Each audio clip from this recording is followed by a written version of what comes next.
So in all the scriptures, what we just read, the whole story of the Good Samaritan, the two words that stood out to me, and I wrote them down, was Luke chapter 10, verse 33 and verse 37. And I read the NASB version. That's the story that I read it from. But the words that jumped out at me was the word compassion and the word mercy. Compassion is sympathetic pity and concern for the sufferings or misfortunes of others. Mercy has very similar definition, and it throws in the word compassion. Compassion or forgiveness shown towards someone. So these two words jumped out at me because since we're talking about healed people, help people. Yeah. So at this point, if you've already gone through something in life, through whatever your trauma, you dealt with it and you're past it. Great job. I'm glad, and I'm hope that you're in a better place if you're past that. But now here comes the opportunity, maybe the chance of a lifetime, to use your trauma, your life experience, and bring somebody to that same place that you're at of healed, being whole.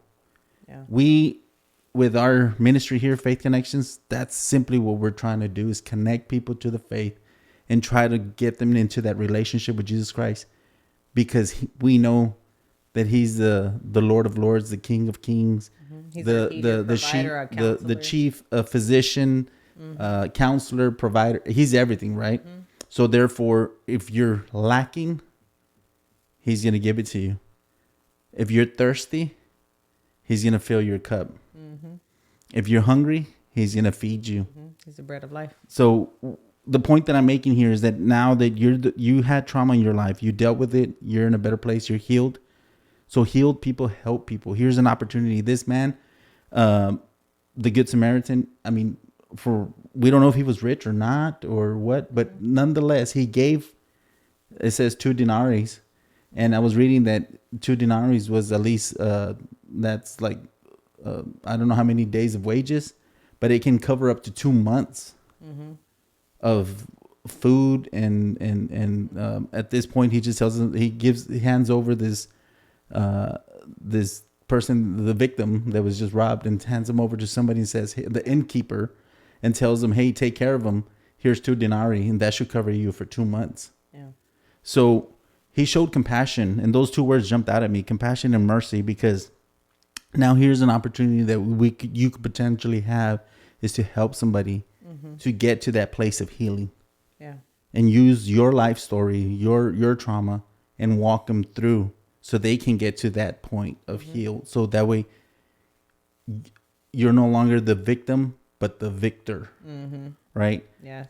So those 2 words jumped out at me. And I think that's what's so kind of great about this story, because that's what we need. When we talk about the heart issue, is that if we can just incorporate a little bit of compassion and mercy in our lives, how much more can we do for others?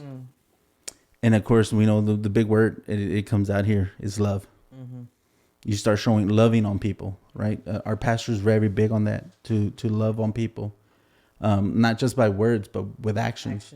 Because they might not know Jesus the way we know him through his scriptures, but they might know Jesus by your actions and see Jesus in you.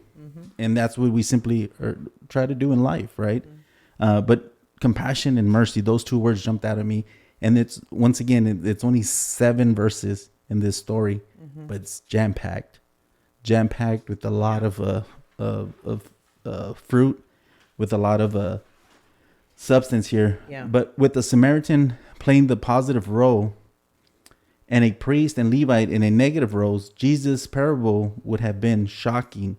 It shows the extreme versatility of them, the neighbor, and it demonstrates the depths of mercy and compassion that should be extended to all people. And it reminded me of comes back to that commandment you just said, one of the 2 commandments, love God and love your neighbor, right? And that comes from Mark chapter 12, verse 31. Love your neighbor as yourself. No other commandment is greater than these.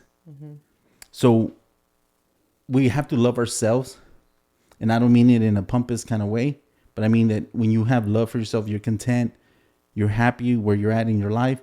When you love yourself, then you're able to love on others. Absolutely. Because when you're hurting others. Yeah. Hurt people, but love people, help love people. others.